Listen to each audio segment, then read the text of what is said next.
Olá pessoal, tudo bem? Como vocês estão?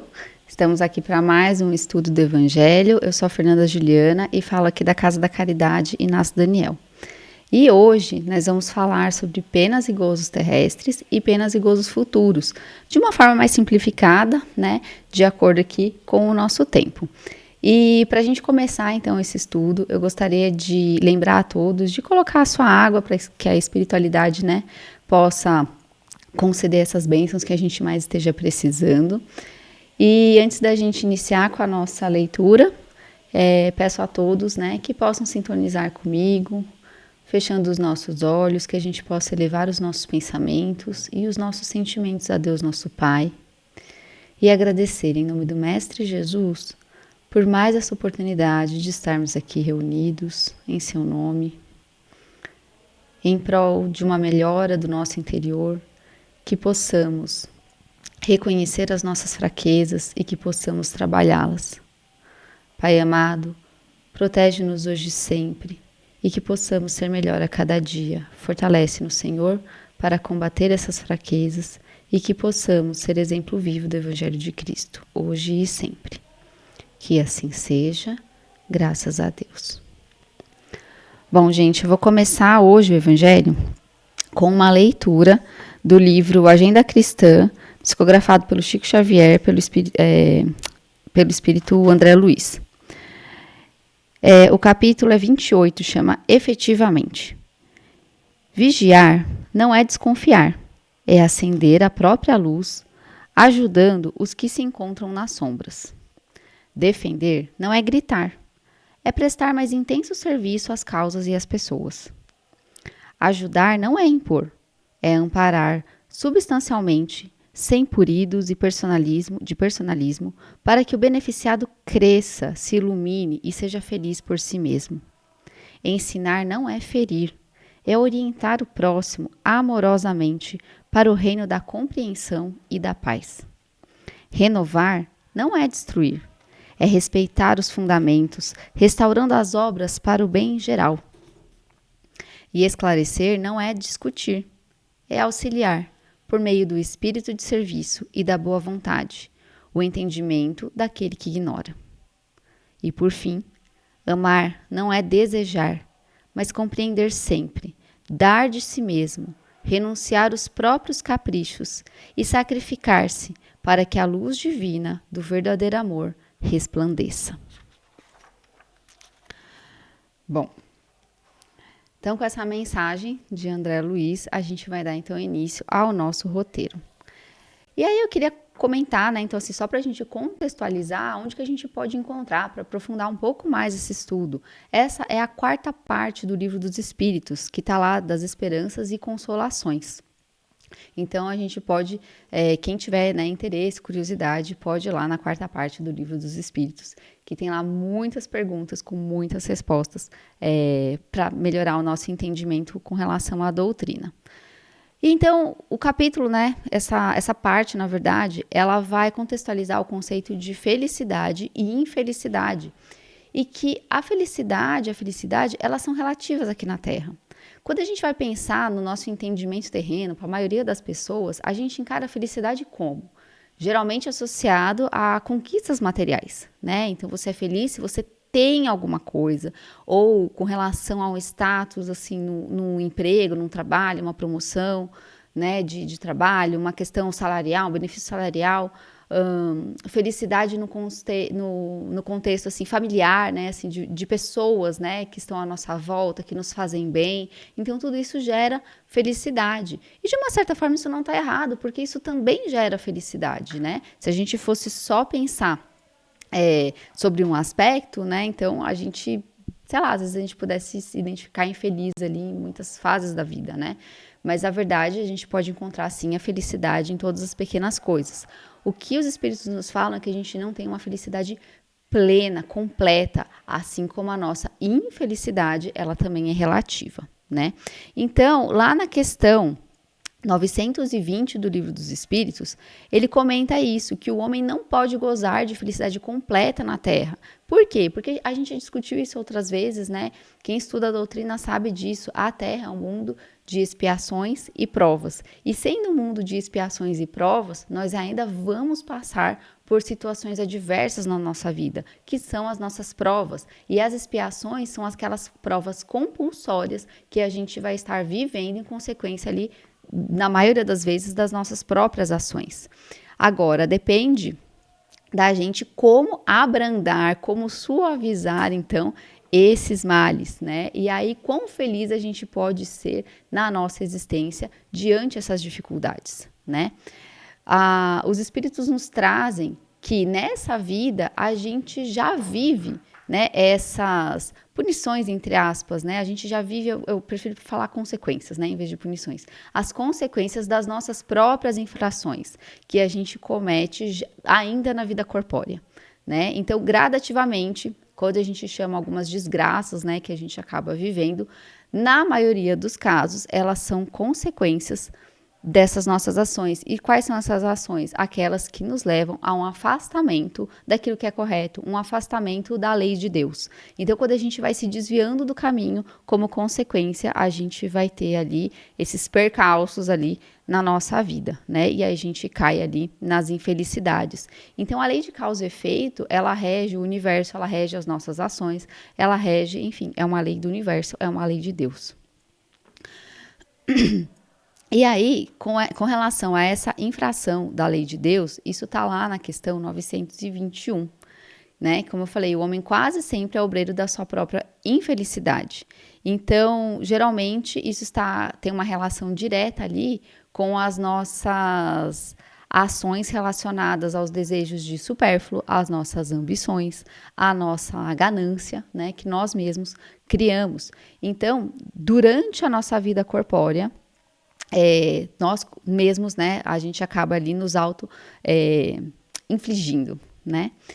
Isso tudo relacionado, como eu falei, aos nossos supérfluos, ambições, esse afastamento da lei de Deus. Isso está muito relacionado com a questão das nossas paixões mais primitivas, aquelas paixões que a gente tem que controlar, que é o nosso egoísmo, a nossa vaidade, o nosso orgulho, a inveja, o ciúme, né? Então, ele fala, tem uma parte aqui, numa das questões, mais para o final da quarta parte, e que ele fala a questão da inveja e do ciúme especificamente, o quanto isso é deletério para a nossa alma, o quanto isso é prejudicial. E aí a gente acaba vivendo o nosso, entre aspas, verdadeiro inferno, né? Então a gente acaba criando essas situações de perturbação, né? Então, assim, mudar a palavra, não inferno, mas assim, de perturbação, né? Então, quando a gente fala, às vezes, né, de céu e inferno, né, figurativamente falando, a gente está criando o nosso céu ou o nosso inferno interior, né? Então, as nossas perturbações ou as nossas bênçãos, né? Então, de acordo com os nossos pensamentos, com as nossas atitudes. E aí, o resultado, ele acaba sendo inevitável, né? Conforme a gente vai, as nossas ações em que vamos vivendo. A doutrina também nos traz a questão de um critério comum de felicidade. Então, apesar de relativa, né? Aí a gente fala assim, tipo, tem algumas coisas que nos deixam efetivamente felizes, né? Mas qual é esse critério comum aos homens, né? Então, os espíritos, eles falam, com relação à vida material, nós temos aquilo que é relacionado à posse do necessário. Então, aquilo que nós recebemos, que é efetivamente necessário, tanto para o nosso corpo, para a nossa saúde, para a nossa vida, né? Isso já é um motivo de nos beneficiar, né? De nos acalentar o coração para essa felicidade material, né? Tudo aquilo que é supérfluo, né? Isso pode gerar outras coisas. Mas quando aquilo basta, quando aquilo supra as nossas necessidades materiais, isso é necessário para o nosso ponto inicial de felicidade. E com relação à vida moral, aí eles falam que seria a consciência tranquila e a fé no futuro. E aquela confiança, a fé no futuro envolvendo a justiça divina. Então, a consciência tranquila, se a gente for parar para pensar que as leis de Deus estão inscritas ali na nossa consciência, nós vamos ver que essa consciência tranquila, de fato, é quando estamos agindo de acordo com as leis de Deus. Não só nos templos religiosos que a gente frequenta, não só quando a gente está ali empenhado a fazer uma leitura do Evangelho, quando a gente está empenhado em sentar e fazer uma oração, mas quando a gente se empenha efetivamente de fazer da nossa vida uma verdadeira oração. E aí isso nos aproxima da lei de Deus. Outro ponto, isso com relação à felicidade, mas a felicidade ela é relativa, eles também falam, porque aquilo que pode ser felicidade para um, pode ser a infelicidade do outro, né? Porque a satisfação, ela pode estar ligada, quando a gente não tem esse entendimento e a gente está muito preso ainda à matéria, ela está ligada à questão de posição social, a preconceitos pré-existentes e também às ambições de cada um. Então, lá na questão 923, eles falam que não tem dúvida, por exemplo, uma pessoa, eu vou traduzir porque ele fala 50 mil libras de renda, tá? Mas ele fala assim, se uma pessoa ganha 50 mil por mês e, de repente, ela tem um estilo de vida e ela passa a ganhar 10 mil por mês, o que é muito em relação à maioria da população brasileira, né? Essa pessoa ela vai se considerar em efetiva desgraça, porque ela não vai mais conseguir as coisas que ela conseguia fazer, né, com essa diferença ali de 40 mil. Então, essa diferença ali de posição com relação ao lazer, com relação àquilo que ele satisfazia das ambições, da ganância, né, assim, de toda a questão material que era suprida, então ele vai sentir falta disso, né, e isso pode gerar, então, uma felicidade. Agora, aquela pessoa que não tem nada, imagina ganhar 10 mil por mês, né, isso é um motivo de grande felicidade. Então, por isso que a gente tem essa questão esse conceito de felicidade relativa. Né? E aí a gente brinca, né, quando a gente fala assim, ser feliz com pouco. E aí com essa questão também, em relação ao que a gente tem, a gente vê muito com relação ao conceito da época, né, valores da época, né, aquilo que é certo, aquilo que é aceito, não que é certo, mas aquilo que é aceito, né, então o que é certo e errado e o que é aceito de acordo com o período que nós vivemos. Aí eu trago um ponto que está lá no livro do Nosso Lar, no capítulo 34, intitulado A Senhora de Escravos.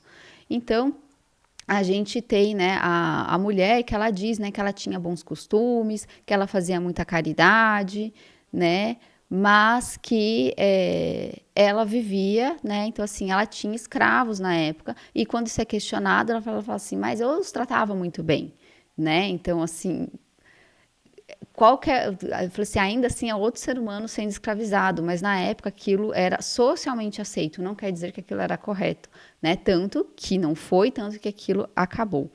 Mas é só para a gente entender, às vezes, né, aquilo que a gente considera aceito num período que a gente vive da vida, num contexto social, e aí esse contexto a gente pode pensar também com relação à regional. Então, assim, um país, algumas coisas são aceitas e em outro país não.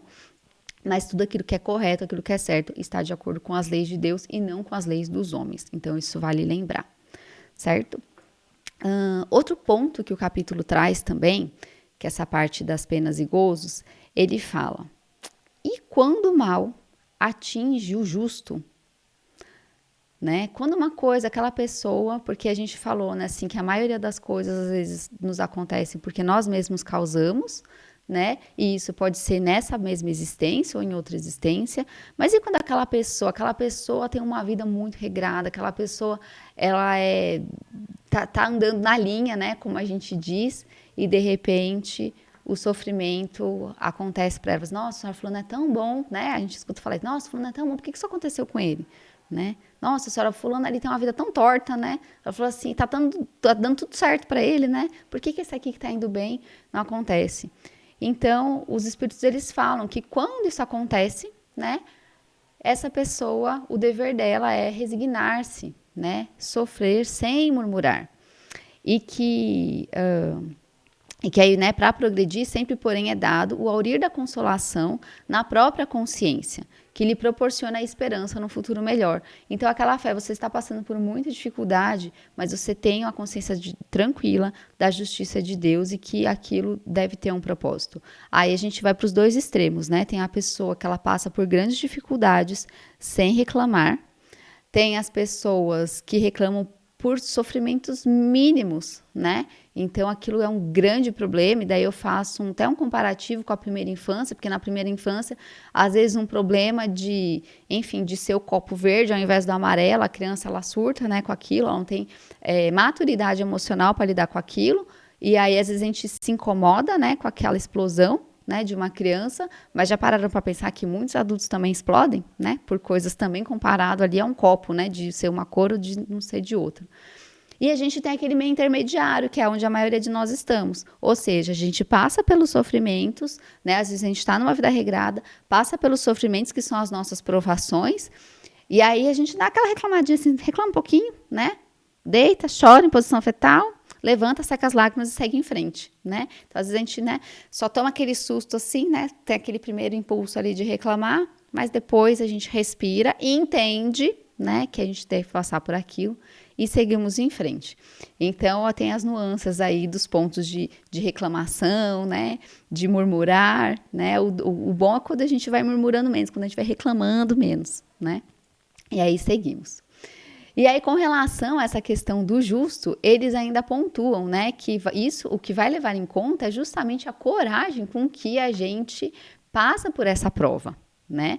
E aí você fala assim, Senhor, eu não estou muito corajosa nesse momento, não, né? Mas isso vai levar em consideração, né, a nossa coragem, e a gente não deve esquecer de que bem-aventurados os que sofrem, porque serão consolados. E aí entra naquilo que a gente falou com relação à fé no futuro, com relação à confiança que nós temos em Deus e na sua justiça.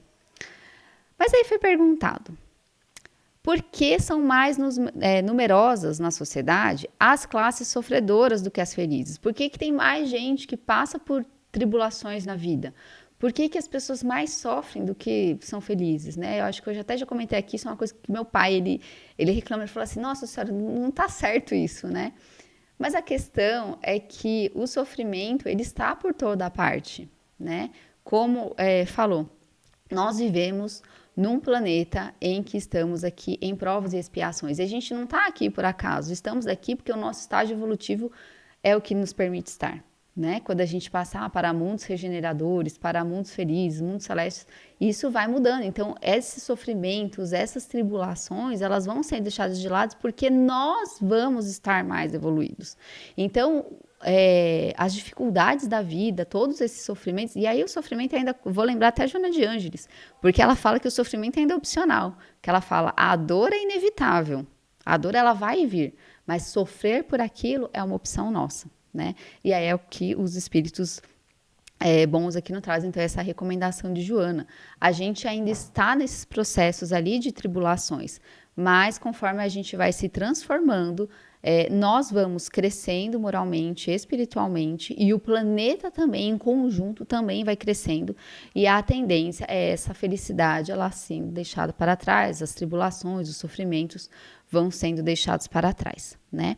Uma coisa que é incomum no sofrimento, se a gente for parar para pensar, é a perda daqueles que a gente ama, né? Então, a perda de um ente querido, ela vai depender do seu estado social, da sua idade, do país que você vive, né? Isso acomete a todos. E aí, como lidamos com aquilo, também é um fator também que é levado em consideração, porque essa dor, ela pesa também no nosso coração. Mas a gente deve pensar que a verdade é que a gente está voltando para a nossa pátria, né? E sendo seres espirituais, existe o benefício dessa comunicação. E eu não estou falando da comunicação só apenas de uma psicografia, né? Por meio de um médium, mas eu estou falando, e a Mayra fala muito isso, a gente pode sentir através de um pensamento, através de uma lembrança, a gente criar essas conexões com aqueles que a gente ama, né? Que já se foram, certo? E aí, com relação a isso dessas pessoas que se foram, por que muita gente ainda tem medo da morte, né? Isso foi um questionamento, né? Que está lá no Livro dos Espíritos. A questão é que esse medo da morte, eles falam que muitas vezes ele está pautado na nossa ausência de fé e das boas obras, né? E aí eu vou lembrar Santo Agostinho, lá no Evangelho segundo o Espiritismo, que ele fala para a gente passar aquele pente fino, ali, fazer aquela análise de consciência toda vez que a gente vai se deitar. Né? Mas às vezes que a gente está tão cansado que a gente deita sem fazer análise nenhuma, né? A gente vai fazer ali uma oração, vai fazer um Pai Nosso, dorme ali no meio do Pai Nosso, né? De tão cansado que a gente está.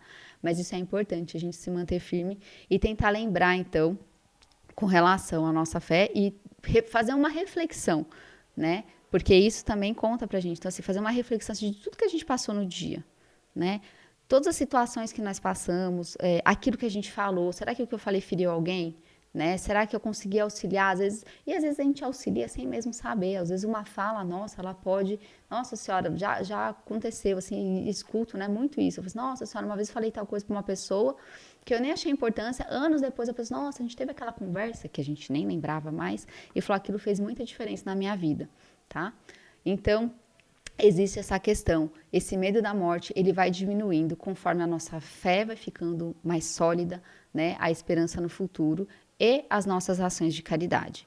Ao contrário de quando a gente vive um mundo muito materialista, quando a gente está muito egoísta, preso, né, muito na carne ainda, isso acaba aumentando, então, esse medo da morte. Então, esse conhecimento e essa libertação, né, essa fé na vida futura, a gente pode pensar ali como um passo ali para a nossa transição ser um pouco mais serena, né?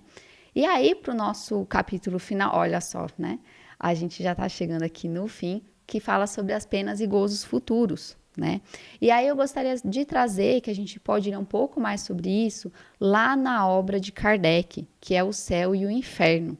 Então, lá nessa obra, ele conta, ele fala, assim, dessa perspectiva de quando a pessoa ela chega do outro lado. Quando a gente vai lá para o outro lado, aquela pessoa que teve uma vida muito correta, como é que ela chega? Né? Então, ele conta relatos de experiência de espíritos que chegaram do outro lado. Aqueles que tiveram uma vida muito desregrada, ele conta aqueles que não creram em Deus, né? Então, assim, como cada um vai chegar ali pra gente, só às vezes tem um spoiler assim, e aquilo mexe com a gente, né? Fala assim, em qual categoria que eu tô, né? E aí isso mexe com a gente pra gente, né, ter atitudes, né, mais pertinentes com aquilo que a gente deseja, porque às vezes a gente deseja uma coisa, mas as nossas atitudes e ações, elas estão sendo um pouco diferentes daquilo, né? Mas o que essa parte do Livro dos Espíritos, ele traz? Ele pontua categoricamente, né, aquilo que muitas pessoas ainda têm isso arraigado dentro por questões ainda muito antigas. Mas, gente, não existem penas eternas. As penas não são eternas. Ainda que você seja, né, que a gente esteja desviando do caminho e a gente vai passar por um processo ali de reabilitação desses nossos desvios, as penas, elas não são eternas, tá? Os sofrimentos do culpado, eles duram o tempo necessário para que essa pessoa melhore, né? E Deus, em sua bondade, ele acolhe o arrependimento, né? Nunca é infrutífero. O arrependimento é o primeiro passo no desejo da gente progredir. E aí o indivíduo, para essa regeneração, quando ele de fato se regenera, esse sofrimento acaba, né? E aí ele faz 3 apontamentos que a gente precisa para esse processo de regeneração, quando a gente está, né, num caminho muito fragilizado. Então, eu não gosto de falar desviado, falei desviado, né? Não gosto de falar desviado, mas assim, muito fragilizado, né, diante das nossas imperfeições. Mas ele pontua o arrependimento, a expiação e a reparação. O arrependimento, como eu falei, ele é o primeiro passo para esse processo, né? Só que só esse desejo, esse arrependimento, ele não é suficiente, né? Mas já é um desejo da gente não querer cometer mais aquela falta. Então, você efetivamente você se arrependeu, você não faz mais aquilo que é de errado, porque você entendeu que aquilo não está certo. Aí depois a gente vai expiar, né? Na dor, no sofrimento, nessa vida ou numa outra vida, considerando que essa expiação, essa provação vai ser uma consequência, um ensinamento daquilo que a gente mesmo causou. E por fim, é o desejo de reparação. Porque quando você entende que aquilo que você causou fez mal para outra pessoa, né? Você vai sofrer a consequência daquilo, mas você já é um ser evoluído, você vai querer não bastante sofrer, mas você vai querer reparar o mal que você fez.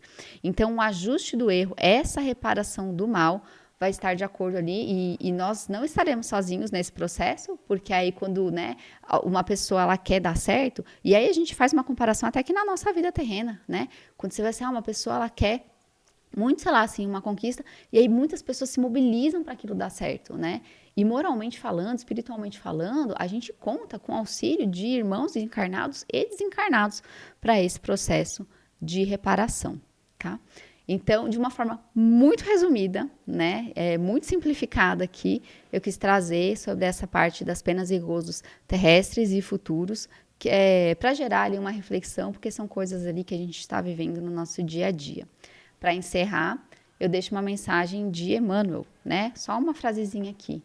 Ao invés de revolta e desalento, oferece paz e esperança ao companheiro que chora, para que à frente de todo mal, todo bem prevaleça.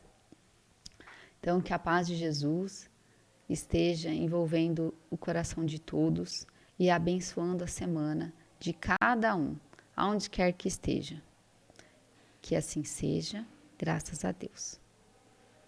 É isso, gente. Tenha uma excelente semana e até um próximo domingo.